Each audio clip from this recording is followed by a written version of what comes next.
নির্বাচনে ৫০% নারী আসন বাতিল চান নারী বিষয়ক সংস্কার কমিশনের সদস্য ফৌজিয়া করিম ফিরোজ। নারীদের নির্বাচনে সরাসরি অংশগ্রহণ, রাজনৈতিক দলগুলোতে ৩০% নারী রাখার বাধ্যবাধকতা ও নির্বাচনী ইশতেহারে নারী অধিকার বিষয়ক প্রস্তাবনা রাখার সুপারিশ করা হবে বলে একুশে টেলিভিশনকে জানান ফৌজিয়া করিম। পারিবারিক আইনের সাথে রাষ্ট্রীয় আইনের মেলবন্ধন করা হবে বলে জানান নারী বিষয়ক সংস্কার কমিশনের এই সদস্য। শাকেরা আরজুর রিপোর্ট। অন্তর্বর্তী সরকারের অধীনে দেশকে নতুন করে ঢেলে সাজানোর জন্য সবচেয়ে জরুরি যে বিষয়টি আলোচনায় এসেছে তা হলো সংস্কার। তবে সেখানে অনেকটাই উপেক্ষিত ছিল দেশের মোট জনসংখ্যার প্রায় ৫১% নারীর হিস্সা ও অংশীদারিত্বের বিষয়টি।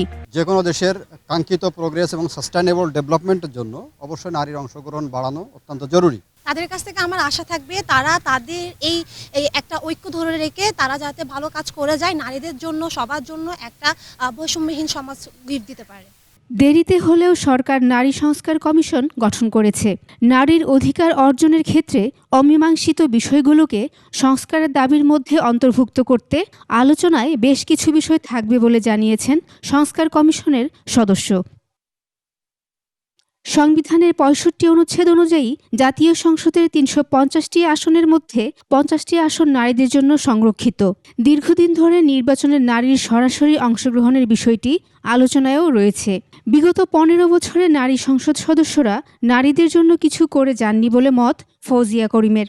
আমি মনে করি সংসদে যে মনোনীত যে নারী সদস্য আসছে এটাকে পুরোপুরি বন্ধ করে ফেলতে হবে। ৫০ জন সদস্য যারা ছিলেন মনোনীত, তারা কতজন ব্যক্তি নারীদের জন্য কথা বলেছে কেউ বলেন নাই। তাহলে প্রত্যেকটা রাজনৈতিক দলে আপনার মিনিমাম 30% রিপ্রেজেন্টেশন থাকতে হবে মহিলাদের। প্রত্যেকটা পলিটিক্যাল পার্টি যখন তাদের নির্বাচনের ইশতেহার তৈরি করবে নারীদের জন্য কি করছেন তারা এবং একটা টার্গেটেড টাইম দিতে হবে।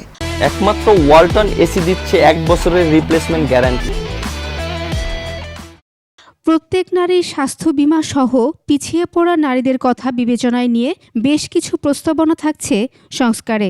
চাতালে কাজ করে, ইয়েতে কাজ করে, রাস্তায় কাজ করে, কনস্ট্রাকশনে কাজ করে, ওদের জন্য কোনো আইন নাই। প্রত্যেকটা নারীরা যেন স্বাস্থ্য বীমায় আওতায় পড়ে। নারী অধিকার প্রতিষ্ঠায় পারিবারিক আইনের সাথে রাষ্ট্রীয় আইনের মেলবন্ধন করা হবে বলেও জানান তিনি। নারী নির্যাতন আইন, ডিভোর্স আইন, উত্তরাধিকার আইন সংশোধন সহ বেশ কিছু প্রস্তাবনা থাকছে বলে জানান নারী সংস্কার কমিশনের এই সদস্য।